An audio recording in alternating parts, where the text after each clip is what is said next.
The year is 1863, and it finds the Confederate States of America clinging to their last stronghold on the Mississippi River. The name of the place is Vicksburg. Lose it, and the CSA would be sliced in half. We'll go inside the Union campaign to win the Civil War by capturing this city on its high bluff next.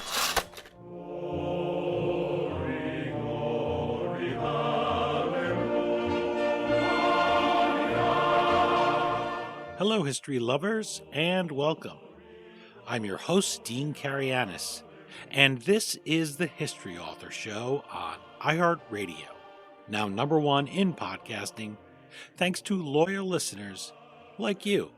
In this episode, our time machine travels back to a pivotal event in the American Civil War, one that left scars that endured all the way through the Second World War, but that has never been covered with the richness brought to it by today's author.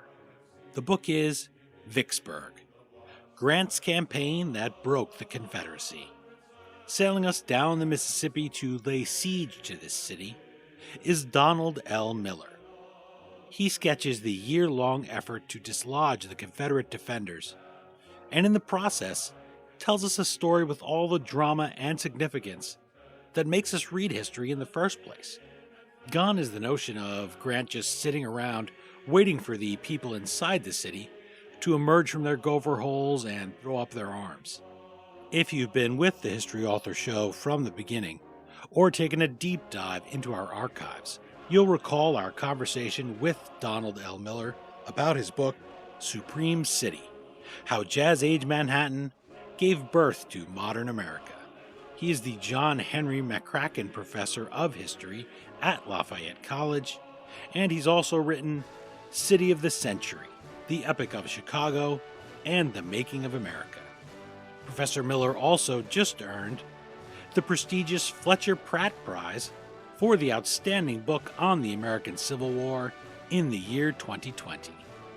Okay, now that the riverboat has reached the Confederate citadel on Old Man River, let's join Donald L. Miller and lay siege to Vicksburg.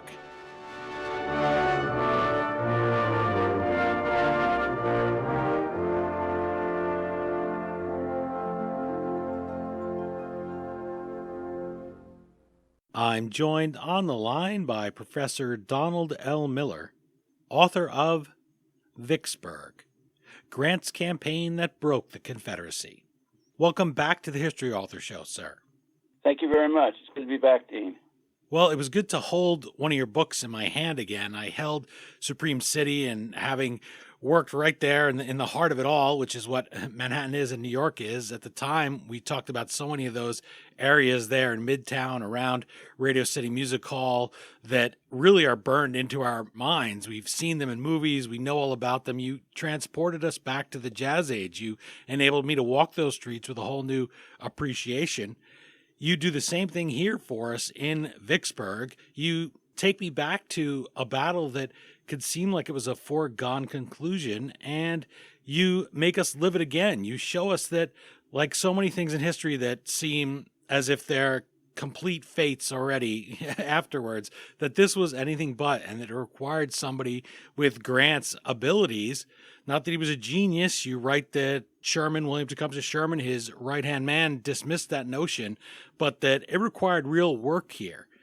And for you, it required a lot of work also to write this book, and it required you to keep a lot of details straight.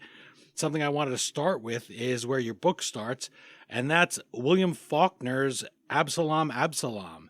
That novel sets you on the long path to writing Vicksburg, a project which you say had an interrupted life, as you describe it. It took you a while. So walk us through that. How does a novel inspire you to write this great work of nonfiction? Well, I had done a lot of research before I read Absalom, Absalom. I enjoyed Faulkner, Sanctuary, and all that, but it was in the middle of my research that I had a copy around the house, and I picked it up, and it blew me away. Faulkner makes a comment in one of the biographies I read that for him, a story begins generally with one idea, one mental picture, when I read Absalom, I got that mental picture. It's about a guy named Thomas Sudpin. It's 1833, and he's in frontier country in Mississippi, in a fictional place called Jefferson, Mississippi, which is really Oxford, Mississippi, Faulkner's hometown. He's a kind of John Wayne character. He rides into town all alone, all his belongings in 2 saddlebags, but he has a bunch of slaves with him that he's bought in Haiti, where he was an overseer. He buys some land from an Indian tribe, and he goes outside town near a swamp, and he begins to build a house out there and works these slaves with. He just drives them with ruthless disregard for their health or anything else. But he's in there in a swamp with them, pulling wood out of the swamp, and battalions of mosquitoes are buzzing all around him. They cover their bodies, the slaves as well as Sudpin, with clay to drive off the mosquitoes, and they get the house finished. But it's a crude house. It doesn't have chandeliers or rugs or even doorknobs. So he gets some slaves to go down to the Mississippi in some big wagons to buy all these things, the rugs and cutlery, and furnishes the house completely, and goes into town and marries a woman, and now he belongs to the local slavocracy. He's a slave owner, and he expands the number of slaves to around 40. He gets pulled into the war, and he and his son go to war, and when they come back, there's nothing about Grant in the book, by the way, but when they come back, everything's gone. The Yankees have invaded Mississippi, and his fields are fallow, his plantations in absolute ruins, and his slaves are all gone. And I kept thinking, that's Vicksburg, and a little place above Vicksburg called the Yazoo, actually a fairly large place above Vicksburg called the Yazoo Delta. Yazoo River runs just north of Vicksburg, directly above it.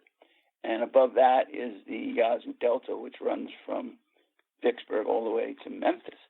And I thought, the planters I was reading about, the plantation owners I was reading about, that the founders of Vicksburg, they replicated the experience that Faulkner describes. I mean, Faulkner is describing their experience as well as the people around Oxford. They were in there with hundreds of slaves in this mosquito-ridden place, malaria, yellow fever, fighting all these things, and with, again, ruthless disregard for the health of their slaves, even for their own health. And they built one of the largest cotton-producing areas in history, and they did it in a matter of 15 to 17 years. And then it's all gone with the Civil War. So I wanted to get out of the reader's mind the idea that when we're dealing with Vicksburg, we're dealing with Margaret Mitchell and Gone with the Wind and that kind of world of these magnificent Tara, these magnificent sprawling plantations. I wanted him to see that Vicksburg was frontier country, and it was settled by tough, hard-nosed capitalists, slavers, yes, but also capitalists trying to hack out a living from the wilderness. And one of the reasons I think they fought so ferociously in the Civil War is they had just built this world, and they held on to it tenaciously. It's a lot like the capitalists I describe in my New York book. Most of the capitalists I describe are largely self-made, and they hold on to their fortunes and their companies and tenaciously. They're against unionization. They don't want anybody having a voice in the company other than themselves or family members.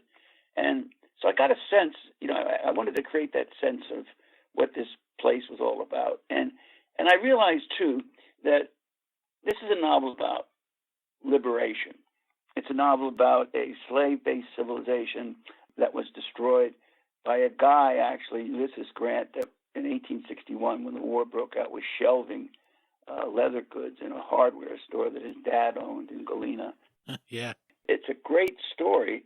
I mean, Grant brings down, he captures an army at Vicksburg in 1863. He splits the Confederacy. He regains for the Union control of the Mississippi River, but he also destroys the plantation system in Mississippi and frees, over 100,000 slaves. So I was looking for that and how Grant did it and how he did two things at one time.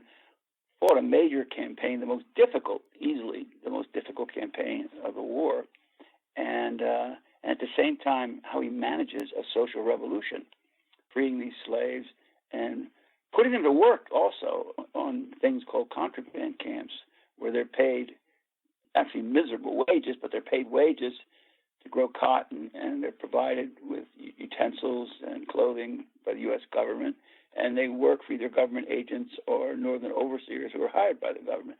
So it gets them, and they had some protection too. Grant recruits over 26,000 young black men and puts them in Union Blue.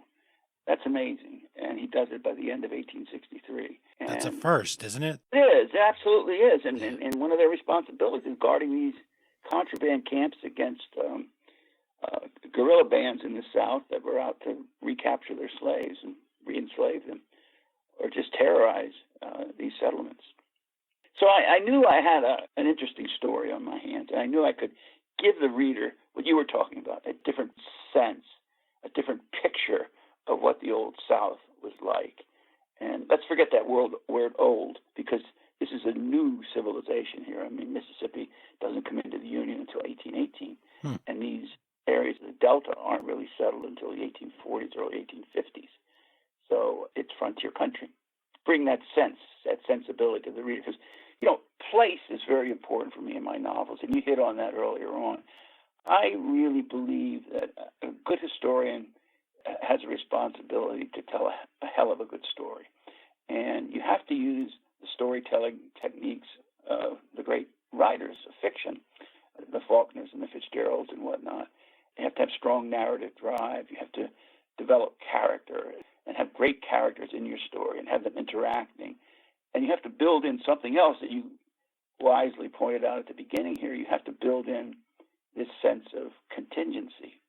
I want to create the idea that maybe it's not going to turn out like you think it did. Yeah. Somebody once said to me, and it didn't stick for a while, but then it popped up. Hindsight distorts, and it can distort. Now, it's a good thing to have, and it gives you perspective, and people say that's why you should read history. But hindsight can be disarmingly bad in many cases if you're a writer.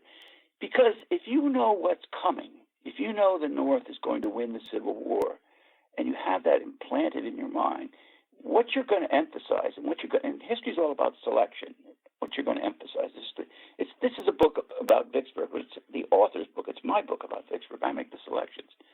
And if I just want to write a book about why Vicksburg fell, and then I'm only going to talk about those things when I know the conclusion that led Grant to take Vicksburg. And I'm not going to deal with the dozens of failures that he experienced. I'm not going to see that there were points in the story when he could have failed to the extent that Lincoln would have pulled the whole operation out of Mississippi, replaced Grant, replaced Sherman, replaced Admiral Porter. They're the three partners in command that really responsible for subduing Vicksburg. And you can even make a case that if this campaign had occurred in the East, in Virginia, for example, where there are a lot of reporters, close to the capital, close to Washington, D.C., close to the Confederate capital in Richmond, Grant would have been replaced, either for drinking or alleged drinking, or not for incompetency, but for failure to achieve the objectives of the campaign, which is to capture Vicksburg. I mean, it took a long time, and it was ever in doubt. And also, I came to appreciate in Grant is this is a campaign almost completely, of improvisation. When he first went into Mississippi, he didn't have proper maps.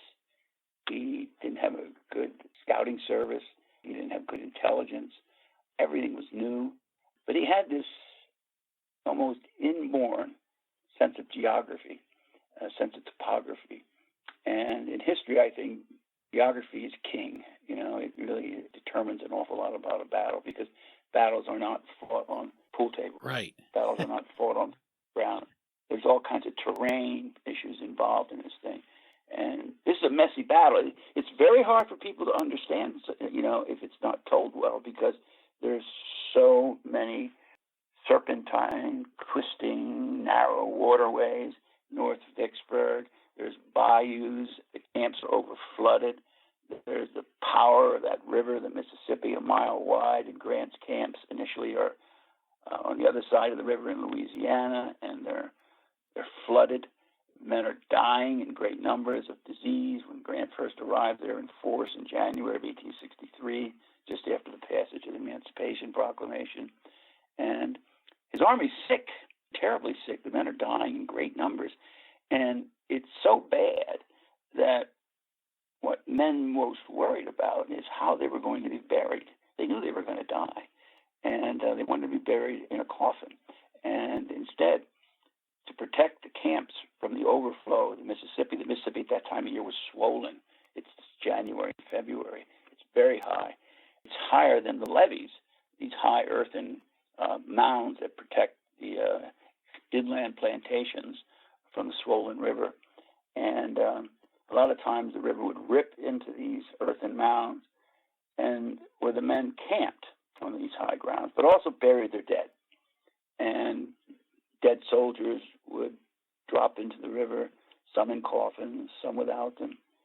And one of the women who came down regularly to Mississippi to help out, to bring medical supplies and fruit and vegetables and prevent scurvy and whatnot. Her name's Mary Livermore, and she's kind of the Jane Addams of the Civil War. And her first image of Vicksburg was seeing coffins floating in the river. And then one day, one of her coworkers is rolling bandages and storing supplies near the river, and she hears some men cheering. And she goes outside, and she sees they're on the bank of the river. And what are they cheering about? Well, here comes a boat towing a barge, and the barge is filled with wooden coffins, crude wooden coffins. And they know now that when they die, they'll be buried with dignity. That's how bad things were. So much disease, and I think it's 2-1 overall that I read in Vicksburg that you say men would die. They'd die more of disease than in battle. And this is a lot of casualties. In 2 days, more died near Shiloh when Grant's in charge of that battle than all the previous U.S. wars combined. It's just a huge scope. And to me, having grown up in the East, having grown up in New Jersey and in New York, I say, well, Vicksburg is just a name to me. It's maybe a point on a map when I start reading this. And things like the term contraband that you used, you talk a little bit in Vicksburg, Grant's campaign that broke the Confederacy, about why you choose to avoid it, although they were called contraband camps at the time. There are so many things in this book that, as you're speaking, not just because I'm going to do the interview, but because I learned so much. I was entertained. It sounds strange to say entertained maybe in a book, but of course you write a book, so it's also making the reader interested and invested in these people. Just as you say, when you read Faulkner's novel, sure, you knew it wasn't true, but you became convinced in that, hey, I can't tell this history of Grant's Mississippi Valley campaign without going into the war waged on slavery by his army. As I was thinking, listening to you speak about crafting the story and putting us in that moment, even though we know the ultimate conclusion that the Confederacy is not going to win the war, it's maybe like when you watch young people play a game, right? You know there's not a ton at stake for them. You know that by the time they're in college, they're not even going to remember who the guy was that struck them out or who the kids were that were picking on them on the other team or anything like that. We know that as adults because we've lived through that, right? You maybe can't even remember the name of some of the bullies when you were in grade school or even high school. And yet we're invested in it for them because we empathize with them. And we do that in history too. Grant, we know he has to overcome these challenges that he has. We know that he's fighting a war behind guys like Henry Halleck, Old Brains, as they called him, the general that's undermining him. And he has a worse drinking problem than Grant. That jumped out at me. And the reason it jumped out at me is because, hey, by this point, I'm pulling for Grant. Yeah. I'm seeing him actually trying to win this war when everybody else is sitting around. And as you said, if it had been in the East, it would have been too much attention, too much pressure on him. They certainly wouldn't have allowed him to do it his own way. And you had General George McClellan, and he tells Halleck, hey, don't hesitate if you want to arrest Grant. Yes. And I had to sit up in my seat and say, my gosh, this guy, not only does he have to worry about the Confederates, not only does he have to worry about disease, but he has his own side that are trying to undermine him throughout. That's just a compelling story. The fact that it's nonfiction, the fact that it shaped so much of our world today is just a bonus for me. Yeah. I mean, we know the outlines of the story, but when you get into the story, it's just even more interesting. I mean, Grant, what a character. I mean, he's washed out of the Army, forced to resign for a drinking problem. He fails at everything, real estate, farming, the works. And he winds up, as I said, at this working for humiliating experience, working for one of his brothers in this little lead town called Galena, where he's moved with his wife and a couple of his kids. And the war breaks out, and just by good fortune, he becomes a captain. We desperately needed officers. He's back in the Army, and his local congressman has the ear of Lincoln, and Lincoln appoints him a brigadier general. Grant reads about it in the paper, didn't know anything about it. And he arrives at this godforsaken place called Cairo, Illinois, which is at the confluence of the Ohio and Mississippi River, pointing directly downstream, and starts to raise an army, and off he goes, and with the idea in mind of using the southern rivers, where the Confederates built forts to protect them against the Yankee invasion. He sees them as avenues of invasion, highways of invasion into the South. But you take Grant, 1861, he's just getting started. The next year, he wins the biggest at the time victory of the war at a place called Fort Donelson on the Kentucky-Tennessee border, and captures an entire army. He'd do that again at Vicksburg. He's the only general in the war to capture an army. He captures two. If you consider Virginia and R.E. Lee, you got three. He called for the unconditional surrender, and that rang a bell with a lot of people. The Union was losing the war at the time. Well, 1 year after that, 1863, he takes Vicksburg. 1 year after that, he's named General-in-Chief of all United States Armed Forces, managing the entire war. 1 year after that, 1865, he takes Lee's surrender and effectively ends the Civil War. And a couple years later, he's President of the United States. So in less than 8 years, he goes from the hardware store to the White House. Yeah, a long way from stocking shelves. It's a long way. And he's fighting a third battle, too. I mean, not just against nature and not just against the enemy at Vicksburg. He's fighting a battle against the bottle, because he's a high-functioning alcoholic who would go in these sprints, these drink sprees, and clean his act up and kick the habit for a while. And who knows what the cause of it is, what the triggers were, but he drank throughout the war, not generally in situations where there's a crisis confronting him. He certainly didn't drink in combat. There was one time, though, at Vicksburg when it's a moment of very high tension, and he has the city besieged, but he has an army behind him in his rear, forming up at the capital of Mississippi with Jackson, which is east of Vicksburg. It was led by a general named Joseph Johnston, who at the beginning of the war was considered the top Confederate general, and Grant considered him a better general than Lee, even after the Civil War. He worries about Johnson, and he takes a boat up the river, up the Yazoo River, and out to see if Johnson is indeed moving toward Vicksburg. And he goes on a bender on the boat. It's a wild bender, and a lot of people who are Grant hagiographers just worship Grant and don't want to admit they ever made a mistake, refuse to admit this. Some people say that the reporter who brought it forward, a guy named Cadwallader, was never even there. Well, I found in the Chicago archives at Chicago Historical Society, I found he worked for a Chicago newspaper, Cadwallader did, and I found a dispatch sent from Satarsha by Cadwallader on the very day that Grant went on the drinking spree. So it doesn't prove that he went on a drinking spree, but it certainly proves that he was on the boat. And I also found an officer's account who saw the incident and reported it long before Cadwallader wrote his story up. And the stories match very closely. So in that particular instance, I'm convinced that it occurred. Maybe there was some exaggeration in the story, but it certainly occurred. But to me, that doesn't diminish Grant. My dad was an alcoholic, and I saw that, and he beat it, and kind of like beating a cancer. And you fall back, and you come back, and you fall back again, and finally, you lick it. And Grant did eventually lick it. And I admire my father for that, and I admire Grant for his tenacity, his resolve, not only against the enemy, but against the forces that were converging on him psychologically that were causing him to take drink. So he wins that battle, too. He's an admirable guy, a man of complete honesty, very simple, but brilliant as well. You use that phrase, lick it, and I thought of the statement he does make there after Shiloh and says, well, he tells Williams to come to Sherman, who's coming to him to tell him, well, hey, maybe just with a very negative outlook here on what's happening. And then he sees Grant and his determination, and he says, well, we have the devil's own day today, I believe is the way he puts it. Yeah.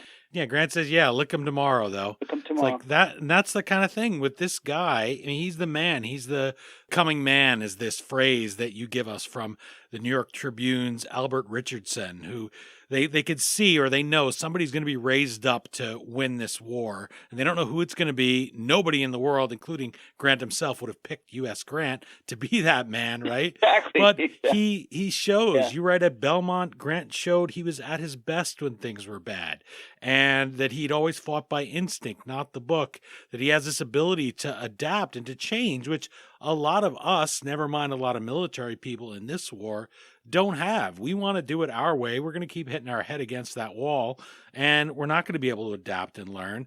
And he had been pushed down, and he'd failed and stumbled so many times in his life and resisted throughout that desire to crawl into the bottle, or the temptation to, that it's just one more failure almost to him, even though there's bodies around him, and men are dying if he makes a mistake here. Whereas, hey, if his horseshoeing business, or that, I believe he has that incident where he tries to, they're gonna sell ice for fresh water. He had so many of those, not really get rich quick schemes, but things he invested in that just didn't pan out. One after another, after another, after another in his life. He's, I believe, a bill collector at one point. He has that bundle of cash in his boarding house, and the boarding house catches fire, and he helps a little old lady outside, and the money burns up, and he loses it. So he had so many failures that you can't help but root for somebody like that and hope to see him win. And then you see other people sniping at him, and we're able to read his mail now, so to speak. He didn't write about his drinking challenge, but you're able to look at him and say, hey, this guy's fighting all those things you just listed to try to win this war, while you guys aren't doing much of anything. It's very satisfying then when we do see him triumph. For instance, the Secretary of War, Edwin Stanton, sends a spy, Charles A. Dana, to go see, is Grant drinking? Is he incompetent, or both? I want you to spy on the guy. And he comes back and says that he's just singing Grant's praises. There's so many things arrayed against him. And then you add into it the whole idea of slavery, and about what Frederick Douglass says, the liberty which Mr. Lincoln declared with his pen, General Grant made effective with his sword. This is not just the story of another battle. That's one of the things, if you take on a large project and you do it well, that means deep research. And I went to 50 archives, from California to Maine. You come up with some interesting finds. And one of them that I learned from the book is, I always wondered exactly how slaves were freed. We know about the Emancipation Proclamation. We know that when the Army was in the vicinity, the slaves escaped to the Union Army, or Grant actually sent out later in the war parties of 3 or 4 or 5 soldiers to recruit slaves to come back and work for him as cooks or saddlers, or become soldiers eventually. But there's all these little stories too. I mean, in an archive in Mississippi, I found a diary by a woman named Mrs. Ingraham. She's living near a town called Port Gibson, which is the first town Grant captures when he comes across from Louisiana on April 30th, 1863, and crosses the Mississippi, which I see as a kind of Civil War D-Day. And it was the largest amphibious invasion before the actual D-Day. And they passed the Ingraham plantation. And I got interested in Mrs. Ingraham, so I read her diary, and which I found in the Mississippi Archive. And it's interesting. She writes that, just her and her husband, by the way, and they're elderly. She said, like, Roseanne, that's a slave. Roseanne approached me today, she says in her diary, and she says she ain't going to answer the door anymore when the bell rings. She writes in a confessional mood. She says, I can't do anything about it, because if I discipline her, she'll run to Grant's army. Next day, another slave woman says that she's not going to cook breakfast anymore. Ingraham has never cooked breakfast in her life, and she's concerned about that. A third slave comes and says she's going to leave unless she's allowed to have regular visits to her man friend on another plantation and be paid wages. So Ingraham pays her wages. And a lot of these slaves eventually leave. So just having the army in the vicinity gave them tremendous negotiating powers, and they often used them. And the archives are filled, if you dig deep enough, they're filled with stories like that. Slaves, after the war, if they wanted to reclaim for themselves a land that they had worked on plantations for their entire life, or the lives of their ancestors, went to a thing called a Claims Commission, Southern Claims Commission, and these were courts that were held all over the South. And in order to have a chance of getting some land, you had to testify and bring your whole family to support your testimony. The family that had lived with you on that plantation, they want to prove you'd been there a long time. And the testimonies were recorded, and they're available at the National Archives. And the questions go directly to what slavery was like and how slaves lived.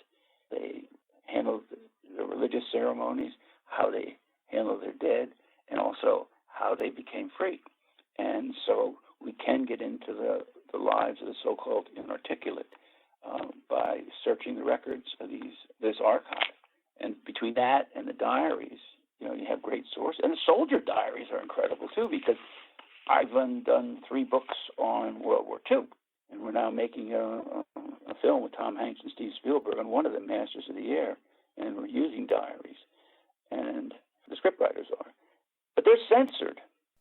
World War II diaries are censored by actual military censors or by your commanding officer of your platoon. But Civil War letters aren't. Soldiers could say whatever they want. And I found in a lot of these letters, a lot of these kids come from abolitionist families, and you can understand why they want to free slaves. But some of them come from families that are outrightly racist. They believe in black inferiority, and they don't want their sons fighting a war to free slaves. So when it becomes that, as well as a war to preserve the Union, with the Emancipation Proclamation, when it becomes that, sometimes I have letters from fathers who are writing to their sons and saying, come home. You didn't enlist to fight a war to free black people. And they're not using the word black people. You know what word they're going to use.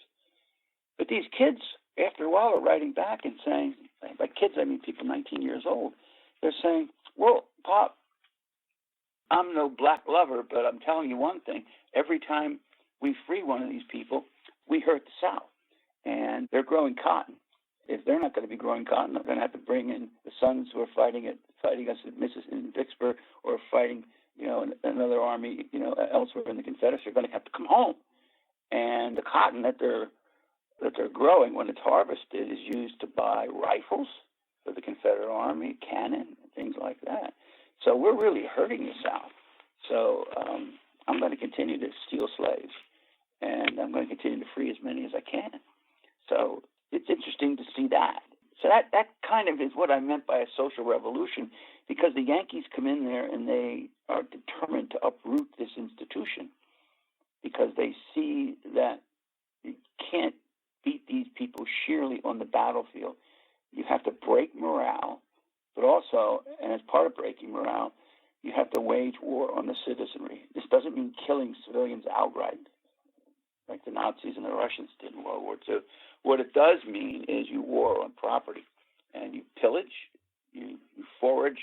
Oftentimes forage means you take crops and use them to feed your horses and mules.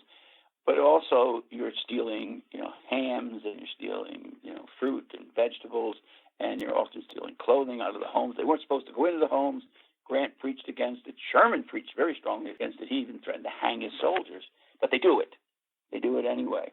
And they're hard to control. And they start to hate Southerners, because it's like Vietnam. Take the troops there. We don't want to be there in Vietnam. And they start to see the people. They start to take it out on the people, seeing them in many ways as inferior. And these kids from Iowa and Pennsylvania and Indiana come from these areas where the farms are very neatly kept. The animals are fenced in. The fields are beautifully trimmed. And in the South, the hogs and the pigs are running all over the place, along with the dogs. You got an overseer with tobacco running down the side of his mouth and his shirt off, barking orders at slaves. Everybody's chewing snuff or putting snuff on their gums, even the women. And, they have a distaste for the whole way. They don't take care of their tools. They find rusted tools in the barns and things, whereas they hung their tools up really neatly if they came from Lancaster or Marion, Ohio. And so you got a cultural problem here. And so things get pretty ugly. If you degrade people like this, and start calling them, as they did then, white trash, you don't feel that badly when you desecrate their property, like going into their homes, in bedrooms, in women's bedrooms, smashing mirrors and paintings and things like that. There's a lot more of that than I thought. And I could see why Southern soldiers at Vicksburg are calling Yankees vandals and Visigoths and things like that, because they get these kinds of reports that these soldiers are out of control. It wasn't a clean war. It really wasn't. Sherman was right. William Tecumseh Sherman, he said at one point in his life, don't expect wars, especially this war, to wind down. Wars get worse at the end. They get uglier at the end, especially wars for national survival. And that's what this was, the survival of the Union, the survival of the Confederacy. And it's kind of like Japan in World War II, it doesn't surrender. Or Germany, it doesn't surrender. We have to walk all over Germany. We have to use 2 atomic bombs against Japan. And so it was with the Confederacy. I mean, it got really rough. It got really rough because they don't give up the fight. You say uglier at the end, and it brings to mind an interview I did with S.C. Gwynn about his book, Hymns of the Republic, the story of the final year of the American Civil War. I did a little dog and pony show with him on C-SPAN. Right, he told me. He's a great guy. Damn, yeah, he's a great guy. Yeah, good book, too. He gave me a question to ask you because we talked about that idea of the place. You write that Vicksburg relies more on geography than firepower for survival. Yeah. When I was a young kid and you're first learning about the Civil War, you look at the map, Vicksburg is just a place there. Okay, it juts out into the river, it's flat. Yeah, I didn't know anything about it right at that age. You can't go on the internet and research it. But you go there, you not only walk the ground, you get a boat, you go out there on the water, you check it out, see what the challenges would have been. So I asked S.C. Gwynn, Sam Gwynn, for a question for you, and he said, for me, water makes Vicksburg one of the hardest battles to understand. Swamps, rivers, bogs, creeks, the whole assortment of aquatic obstacles that Grant faced. You did a great job of clarifying this in your book, but how did you approach the research? How did you figure all that out in a way that you could make it clear to your readers? Well, a lot of it had to do with ignorance. And my ignorance of Vicksburg, my ignorance of a lot of Civil War history when I started. I watched Ken Burns' series on the Civil War at the time of Desert Storm when I was teaching a class on the Civil War. And I was learning it as I was teaching it. And I wondered why Ken had skipped over Vicksburg so quickly. And it turns out he didn't have enough images to tell the story as deeply as he did Gettysburg. I got interested in the place, reading, but then I said, I got to go there. So I went down, and luckily I ran into a guy named Ed Bars down there, and Ed is a legendary Civil War guide. I mean, he's got his own brigade, it follows him around. I've met them on the trail as I was pushing this book on my book tour. And I'd never met Ed before. He's a World War II veteran, a Marine, fought at Tinian, has a withered arm. But today he's, I think, 93 years old. He was... Wow. Full of vitality, full of energy, and he's one of these guys that we met, and he said, you're starting a book on Vicksburg, I'm going to give you a tour of the battlefield. And for 2 days I followed him around, and then he introduced me to his buddy Warren Grabow, who was writing a geographic history of Vicksburg. Warren knew the territory. Warren's an engineer, a topographer, and they really gave me this sense that you really have to understand all the streams around there, the roads, the bayous. They drove me all over the place.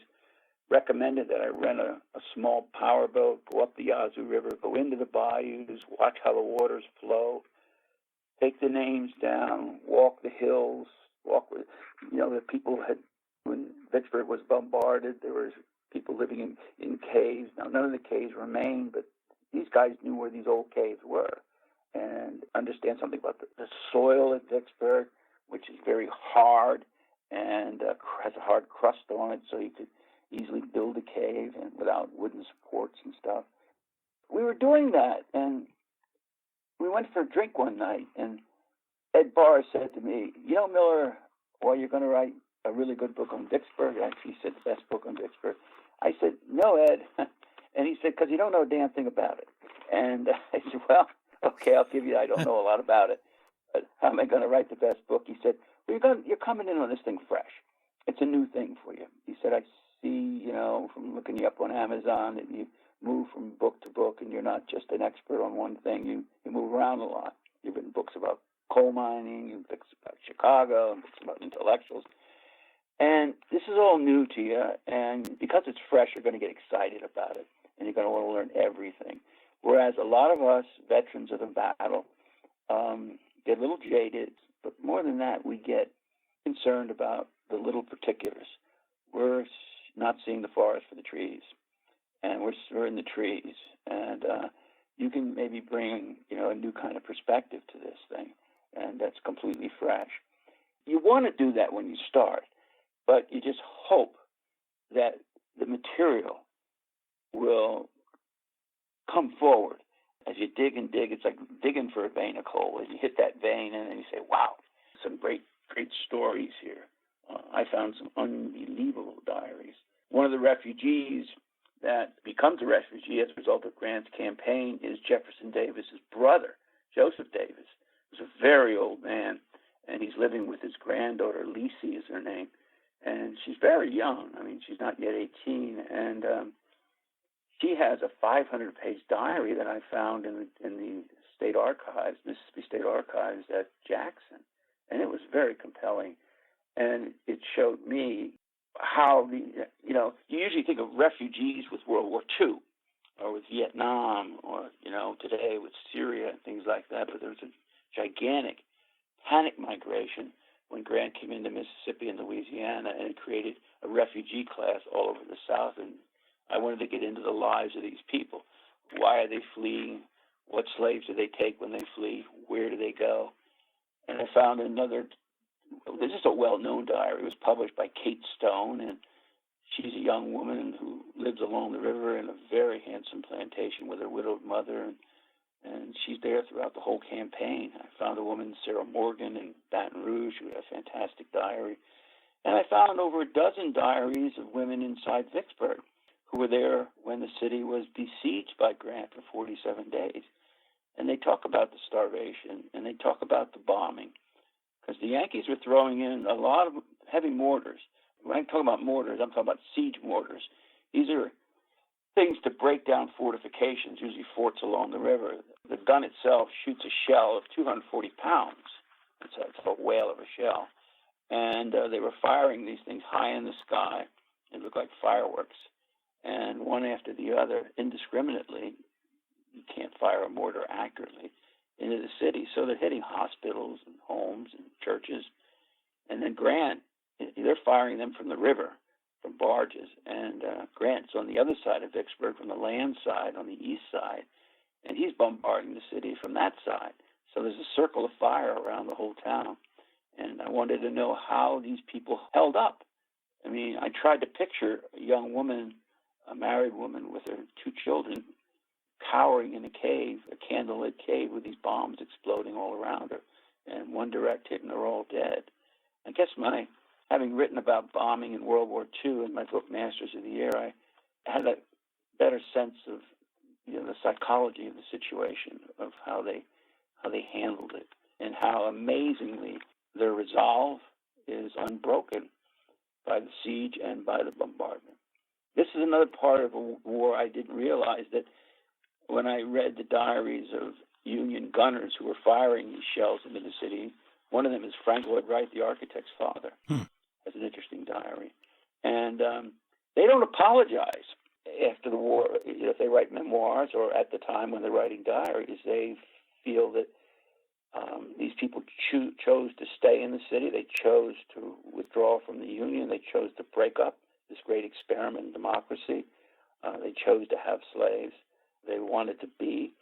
And the only reason we're down here and not back in our beds at home and or behind our plows is because of these people. So they're not concerned about firing on churches and hospitals. And that's a part of the war I didn't realize. One of the better reviews I got mentioned that, in addition to saying it was maybe the best book ever published on the Civil War, I don't know about that, but that was a nice compliment by a writer I greatly admire. And he pointed out that one of the things the book does for you is it tells you not just about the Civil War, but about war in general. And actually, that's what one of the major objectives I set for myself. I like to study people under stress. I think we're at a very, very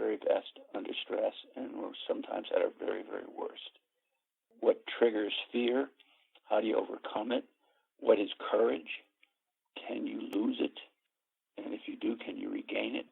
And these are the things that I addressed in my World War II books that I was able to address as well in the because I had this rich diary material, and by telling the story of not just generals but everyday soldiers.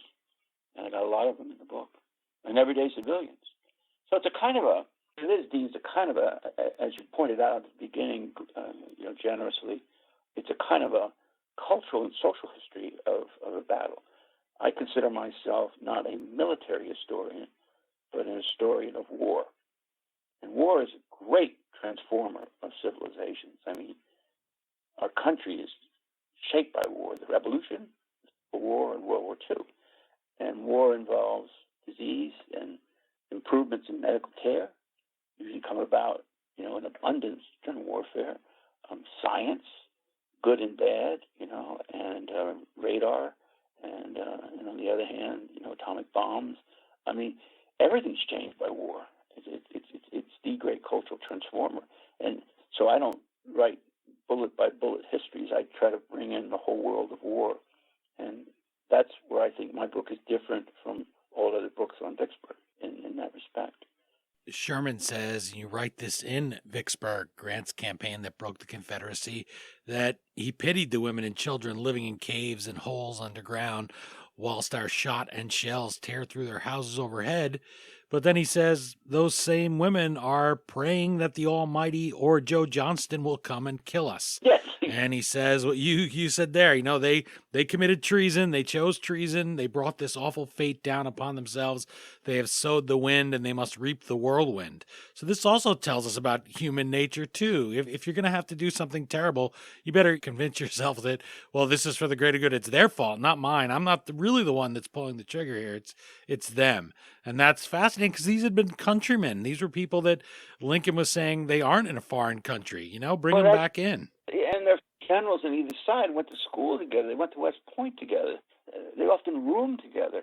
I mean, Longstreet, Lee's right-hand man at Gettysburg. I mean, he isn't at Vicksburg, but he was at, one of the best man at Grant's wedding. And so these guys know each other. They know each other. So fellow countrymen, brothers against brothers, one of Mary Lincoln's brothers is killed, at the Battle of Vicksburg.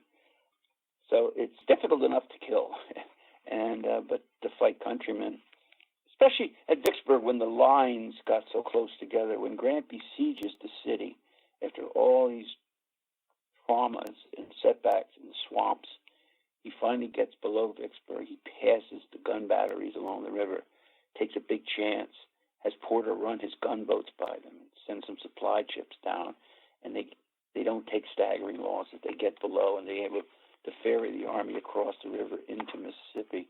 And then Grant, in 5 quick battles, knocks one army all the way back into Vicksburg and besieges it, and has another army, Joseph Johnston, cowering in the central part of the state behind him and unable to stop him.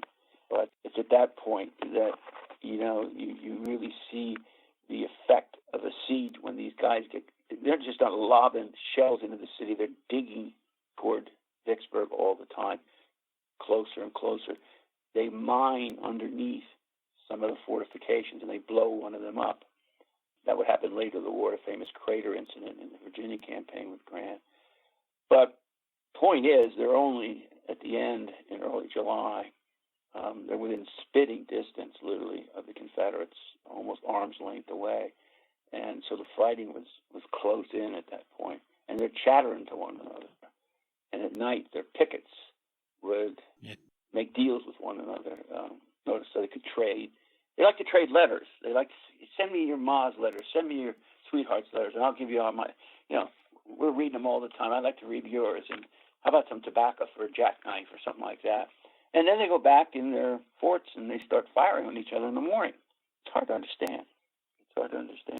But when you're fighting for ideas, like you were in the Civil War, the idea of a United States that is, inviolate and inseparable, and you're fighting for the idea of a Confederacy that you think has been trampled upon, your rights have been trampled upon, namely the right to hold slaves.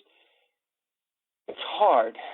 You know how ideas get people whipped up today, whether it's abortion or something like that. I mean, it's those moral ideas that really get people's blood moving. It leads to some pretty ugly things, and that's what the Civil War was.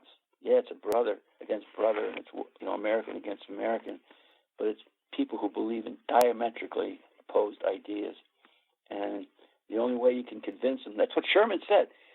I lived among these people. He was stationed in South Carolina. He founded LSU. He was president of the college for a time. He loved it, and he had a lot of Southern friends. But he said in one letter to Henry Halleck, commander-in-chief of the Union armies for a time, he said, we're going to have to kill these people. There's about 5 to 1,000 of them. We're just going to have to kill them. And when the war's over, because there's no way they're going to change. That's how bad it got on the two sides.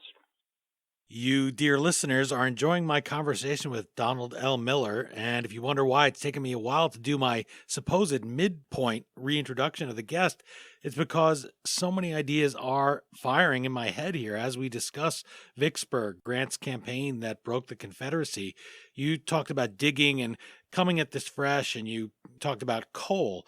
This book is more like when you find one of those diamond mines, like you think of Bugs Bunny, right? Open sesame, and he dives in there with Daffy Duck, and there's just jewels everywhere. And it's overwhelming, but not for a minute does Daffy Duck think he's going to give any of that back. It's a strange metaphor for the war, but that's what your book is really like, and I say it sincerely. I hope it comes across to listeners that way. There is so much in this book. James M. McPherson, Pulitzer Prize-winning author of Battle Cry of Freedom, calls this book the finest and best history of the Vicksburg campaign. There are so many little things in here, like half of Grant's men at any given time have dysentery. You talked about walking the land and how much it's changed. Champion Hill, it's been mined down for gravel in the years since, so that's already a change. You have to reconstruct some of that in your mind. You have to look at the Naval Campaign. We haven't really even touched on that yet. You write, quote, "The campaign to subdue Vicksburg, we tend to forget, was a 16-month-long ordeal begun by the United States Navy." And you say that without it, this fortified city might have been Grant's Moscow. There are so many moving parts here, and I didn't want to forget the Navy. I want to give respect and acknowledgement to the Navy's role in this. It's an amphibious operation. It's a joint Army-Navy operation. And the Navy side is represented by Admiral David Dixon Porter, a flag officer at the time, and Flag Officer Farragut, David Farragut. And they were brothers by adoption. And Farragut begins this whole thing by capturing. Look, it's a battle for the whole Mississippi Valley. It's a campaign, not a battle. Grant didn't believe that individual battles, Shiloh, Gettysburg, are going to win the war. Campaigns, long, attritional, relentless, steady campaigns to take huge amounts of territory and defeat great numbers of armies, coordinated efforts, like the Allies landing on D-Day and going all the way to the Elba. That's what's going to win the war. And this is a campaign to open up the Mississippi River and liberate the entire Mississippi Valley from Cairo, Illinois to New Orleans. And Farragut starts it by coming out of the Gulf up these treacherous passes below. I've been in boats in these passes below New Orleans, and gets by 2 rebel forts. There's a night fight there, and both sides take casualties. And he steam sails, actually. These are large frigates. They're major seagoing saltwater ships, and they shouldn't be on rivers like the Mississippi, which have sandbars and are shallow and have these sharp curves. And so Farragut's got to fight the water and had a bigger battle with the river than he did with the Confederates. But he gets through these passes, and he takes New Orleans, and he goes up and takes Baton Rouge, and he takes Natchez. And then he gets to Vicksburg and he gets turned back because he can't elevate the guns of his ships high enough to hit the city. The citadel city of Vicksburg sits pretty high on bluffs. And he doesn't have enough boots on the ground. They assign him, attached to his force, a very small contingent of infantry, and they're not enough to storm the city and take it. And Henry Halleck, who's fighting in Tennessee, had 100,000 troops. When he takes a place called Corinth, and he didn't know what to do with them. He kept putting them on occupation duty. Grant and Sherman were chomping at the bit. They wanted to go to Vicksburg and take it. And And you could have just sent one division down there, 15,000 guys, and you could have taken it. You could have sent 1,000 and taken them when Farragut was down there. They had big gunboats down there that joined Farragut. They came down the river from the other side, north to south. Farragut came south to north. They met at Vicksburg, and they just bombarded the place, plastered it with gunboats and, as I say, saltwater Navy vessels. So the Navy's a big part. And then when Grant comes back and has to do it all over again, Farragut's on sea duty, but he comes into the Mississippi several times to help Grant, and Porter is in charge of escorting Grant's troops down to Vicksburg, and Sherman's troops down to Vicksburg, the first to go down, and supporting him in every which way. I mean, Grant can't strike at Vicksburg because he's separated from it, by a mile-wide river, and he depended on Porter's boats to get him across that river, and took big chances trying to get into Vicksburg. I mean, one of the most audacious things Grant, and it's crazy when you think about it. We're talking about this idea of contingency, what could have happened. Well, think of this. There's this big swamp, the Yazoo Swamp that I mentioned earlier. And Lincoln did not want Grant in that swamp because he had been told by Grant's own scouts that it was impenetrable. No Navy could sail through it, and no Army could march through it.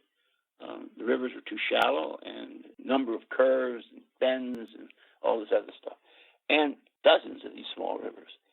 Well, Grant goes in there to try to get behind Vicksburg somehow. Some of these waterways he thought would lead him behind Vicksburg, but again, he's not sure because he doesn't have a map of the waterways. He depends on slaves, actually, to help him out with this. But he takes in Porter, and Porter, by the way, the Navy didn't have to cooperate with Grant. Porter is in charge of his ships and his sailors. He doesn't report to Grant. He does everything by request, yet they were inextricably connected. Grant would give advice, and Porter would follow it. And Porter goes into that swamp with some of his very, very best ironclad gunboats. And these are the key things you need to take Vicksburg. And Sherman goes in with him, with a contingent of troops. And they get trapped in there. The Confederates fell timber in front of the boats and behind the boats. And the boats are so wide that they're hitting the sides of these streams on either side. And now they're trapped in there. And Sherman isn't with the boats. He gets stalled because he's on larger troop ships, old-fashioned Mississippi steamers, these big old-fashioned paddle wheel steamers, and he can't. And they're getting caught in the trees, and the decks are getting blown off and things like that. And he's way behind. So Porter sends a slave with a message to get up here real fast. They're about to board my boats, and they were. The plan was to board the boats and, in hand-to-hand fighting, to capture them, slaughter or imprison the Yankee sailors, take Porter prisoner, and seize the gunboats. And Sherman gets the message, and he does an all-night march through the swamp, led by a slave again, another slave. It's so dark in the swamp that they're putting lit candles in the barrels of their muskets. They get through, and they get there. It's one of those Hollywood things you see about that sounds so hokey, just in the nick of time, And they get there just as the Confederates are about to board the boats, and Porter's standing on the deck of his boat, and a couple of officers that have been standing there with him are on the deck. They've been shot. And Sherman scatters the attackers and escorts the gunboats out, and it takes them days to get out. They have to back out. Now imagine if he doesn't get there in time, and maybe he gets surrounded. Sherman gets trapped. We lose Sherman, we lose Porter, we lose the gunboats, and we lose Vicksburg. And Grant's out of the war. They'd have stripped him of his command. That's the contingency factor in this thing, and that's the importance of the Navy. Lincoln knew that without the Navy they couldn't take Vicksburg. He needed those gunboats in service on the Mississippi. They play just an enormous part. And Grant mentions that in his luminous autobiography, that without Porter, without the Navy, we couldn't have captured Vicksburg at all. It wouldn't have even been close. The river is so important as a conduit for supplies for not only the commercial north, these interests in places like those farms you were talking about in Ohio, Illinois, Iowa, where they want to ship things down to New Orleans, which is why the fall of New Orleans is a Confederate calamity, as you write. Yeah, absolutely. Everything comes out of Cairo. Cairo is connected to Chicago by the Illinois Central Railroad. So beef and bacon and wheat, bread, vegetables from the farms around in Chicago's hinterland, all that comes through Cairo and down the river. Everything that the soldiers need, from medicine to guns, comes downriver, including troops. And all the prisoners that are captured are sent back upriver to Cairo and then to prison camps in the north. And when you capture territory along the river has to be patrolled by gunboats to keep it in Yankee hands. And and even when Grant goes inland, when he takes Shiloh, for example, he gets to Shiloh via the Tennessee River. He gets to Donelson, the first great victory of the war, on the Cumberland River. And in both cases, Fort Donelson and at a place called Fort Henry, just across the way, he depends on gunboats for support. So Grant learns to be, if you will, a river warrior. That's what I call one of my chapters, river warrior. So absolutely, the Navy is indispensable in this campaign, just as they were in World War II. Yeah, you were talking about the D-Day landings, and then I'm thinking of pushing in, and I was thinking of, I guess it's the longest day where the Germans capture some U.S. supplies, and they find a chocolate cake in there, and the German general is saying, you idiots, if they can afford to send a chocolate cake all the way from America to here, something so frivolous for their troops, then what hope do we have? Grant, something that's overlooked about him, and that's not very sexy until you don't have it, is logistics, is those supplies. And obviously, in addition to not having GPS and not having Amazon 2-day shipping, you write, Grant will be the first commander in history to mount a campaign that relied entirely on a single railroad for support. He'd been in the Mexican War. He learns this. He takes after Zachary Taylor, learns from him, his commander down there, also a former president himself. And that reminded me when you said that these guys were in school together, that also many of them fought on the same side in the Mexican War, which Grant opposed, by the way, just as an aside. But talk just about his supply lines, about why his job as a quartermaster is so important to keep that army sustained where others might have stalled and might have just dissipated. One of the great myths of the Vicksburg story is that Grant's partly responsible for it by a couple of sentences in his autobiography, where he claims that after landing in Mississippi, he lived almost entirely off the land and didn't have a supply line.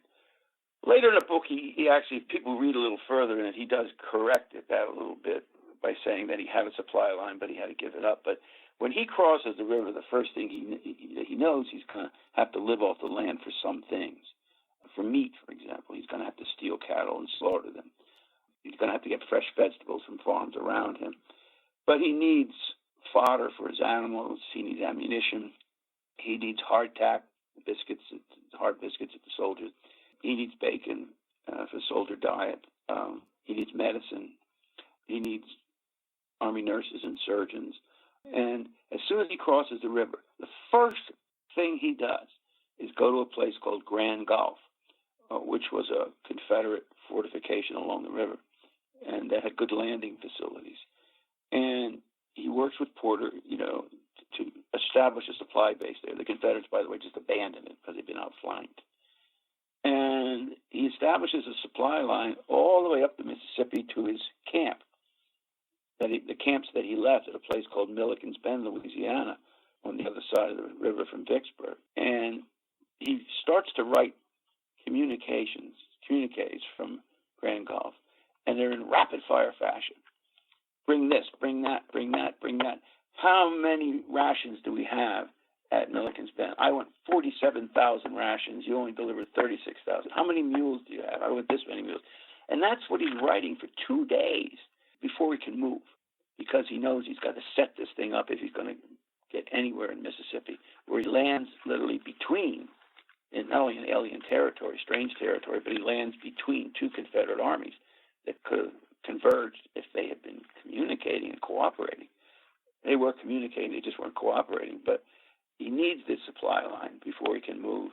And he also waits around Grand Gulf for Sherman, who was bringing up the rear. I mean, you take an army of 50,000 and move it all the way through Louisiana and through flooded bayous and really rough territory, and on a single road and eventually a second road, a corduroy road that they built. It takes a long time for an entire army to get all the way down there.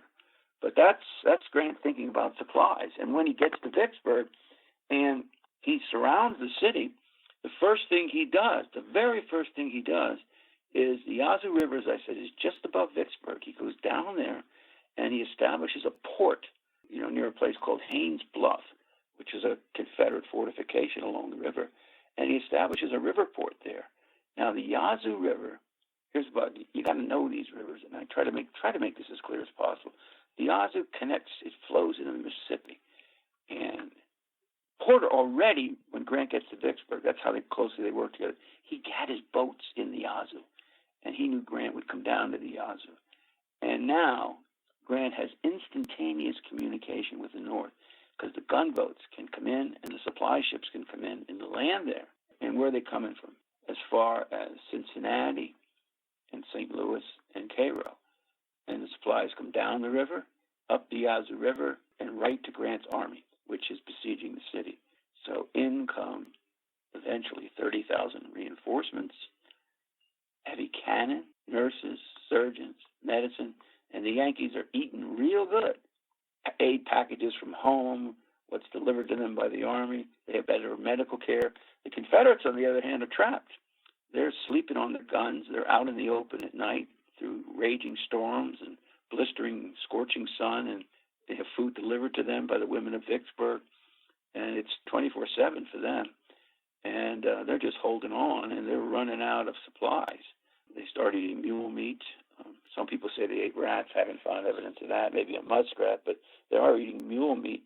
And Grant's, the logician, is going to starve them out. I mean, here you always hear these stories about Grant the butcher throwing his men again and again against impossible odds, just using manpower to overwhelm the enemy. We tried that twice at Vicksburg. He tried to storm the fortifications outside the city before they really had them set up, and he thought he'd driven an army in there and had beaten it in 5 battles. He thought they'd be really dispirited and defeated in mind and Rose body, and it was a good time to attack. Well, he was repulsed twice.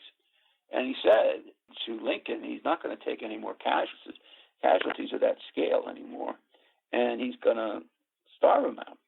And we're going to turn in the rifles for the shovels, and we're going to dig our way into Vicksburg. And that's what he does. So he shows himself at Vicksburg not to be the butcher, in a sense that his campaign inside Mississippi is a brilliant piece of strategy and tactics. We have Grant, the great tactician, and at Vicksburg, it's Grant, the quartermaster, who is using his supplies to tremendous advantage to starve out the enemy and not to sustain unsustainable casualties. So you see Grant in various modes in this thing, and wherever he goes, he has this. He gets stopped, but he has an unstoppable mentality.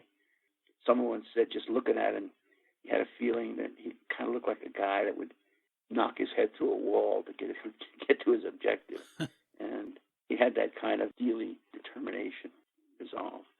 You have a great quote in the book. Grant, serene and stable. Sherman, explosive and highly strung.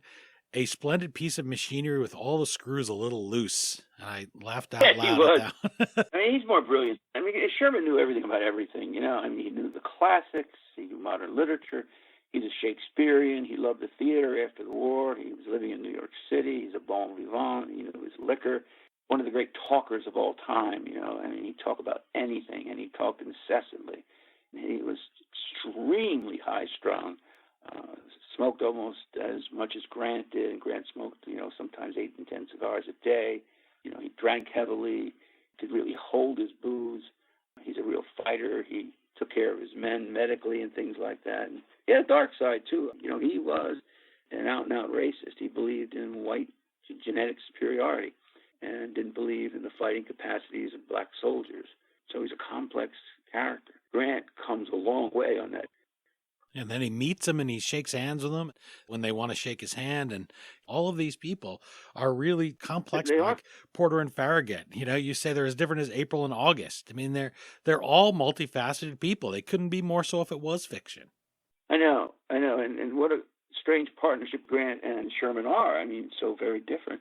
One reporter said, all I remember about Grant is someone introduced us at Cairo. I shook hands with him, and he didn't say a word. He just looked at me.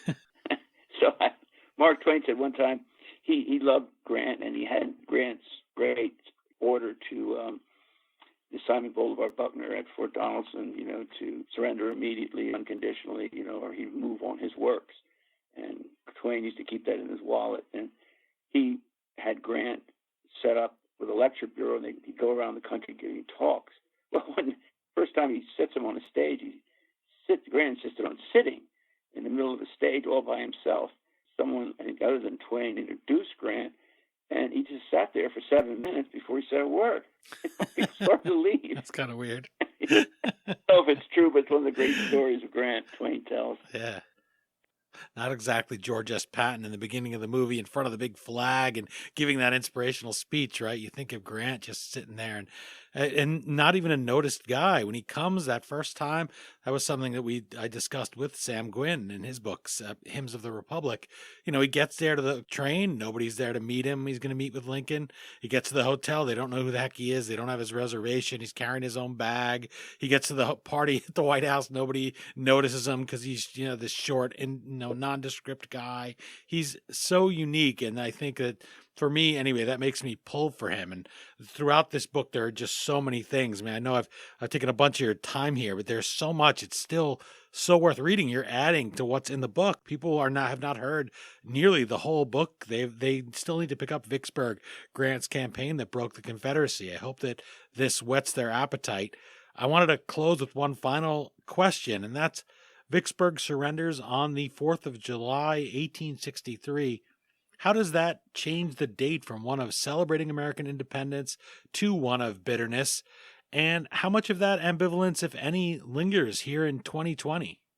Well, unfortunately, some of it does linger. The South is changing, but there are still hotbeds of secessionist feeling, rebel feeling about this issue. The raging debates recently about, I don't want to get into those, that's another topic, Civil War monuments. But Vicksburg, for a long period of time, did not celebrate the 4th of July. There's a lot of arguments as to when it stopped. Some say into the 50s. I didn't find that sentiment in Vicksburg when I was there. I found people I met were very gracious. Now, I disagreed with a lot of them on a lot of issues, including the Civil War, which, they saw in some ardent Confederate supporters still see it as the war of northern aggression. There's still that feeling that you get, but I was never treated with anything but the greatest respect there. So I didn't run into a lot of ugliness, but we're learning today that the ugliness, can be ubiquitous. It can appear anywhere. But there were a lot of hard feelings after the war. You don't fight a war like this. The South was a fifth world country after that war. They had been stripped of everything. Their property, their industry was destroyed. Their railroad system was smashed. It took a long time to come back. And there's a legacy of bitterness. And, it was lasting and was a one-party state democratic until the 1960s. Nixon and a little bit early maybe with Eisenhower in some respects. But, it leaves a lot of scars. War. It's not an easy thing to forget. It really isn't. And you see the ardency. I mentioned this woman, Kate Stone, this young, I think she was about 20 years old, daughter of a plantation mistress on a very wealthy farm along the river on the Louisiana side. And she has a luminous autobiography. She could really write, and a lot of these women inside Vicksburg equally well were trained at female academies, and they could really write. And you're transported by some of her prose. And she was great at making friends with people too. And she had a very close friend in Louisiana when she became a refugee. And at one point, these two friends are writing to one another, and she gets news, and she reports the news to her friend. She said, "Hallelujah, on this great day, the demon, Abraham Lincoln, has been shot by the hero John Wilkes Booth." And it just sends chills up your spine, when you read something like that. And there you see what I call the hotbed ardency that Confederates had, toward the North. Yeah, it was a hard thing to just forget about, the war. And it's fought, with the exception of places like Chambersburg and Gettysburg, it's fought entirely on Southern soil. You mentioned Patton. Patton said in that movie that his country had never lost a war. Well, they did. The South lost. Patton's relatives fought on the Confederate side. You mentioned not forgetting a war like that. People will not forget this battle after they read this book or this campaign, as you pointed out earlier. This is so sweeping. Yeah. It was transformative for me because I always try to write a book that I want to read. I really wanted to read a book like this that captured the full breadth of the battle. Civilians, soldiers, slaves, etc. So I learned something. I learned a lot in the research. I learned a lot in the writing, and it was a transformative experience for me. Well, Donald L. Miller, author of Vicksburg, Grant's Campaign That Broke the Confederacy. You also wrote a book that I wanted to read and that I learned a lot from. So I hope lots of people will pick up their entrenching tool here, because we barely scratched the surface of this sweeping scope of your story.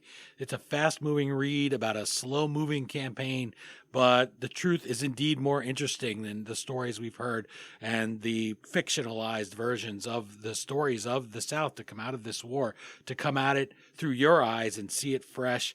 It really was enjoyable. I hope readers will pick it up, get that chance to walk the historic ground, to sail into those bayous, up the rivers, and into the swamps, and see what history is speaking to us from the ground around Vicksburg, that hard, crusted ground. I thank you so much for your time. I wish you the best of luck with the book, and I can't wait for your next one, because much like Supreme City, this was a book that'll stick with me a long time, and I hope that readers will find it the same way.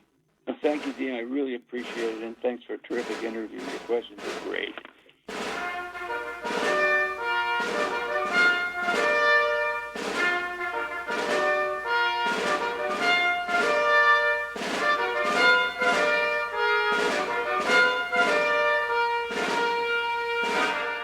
Again, the book is Vicksburg, Grant's Campaign That Broke the Confederacy.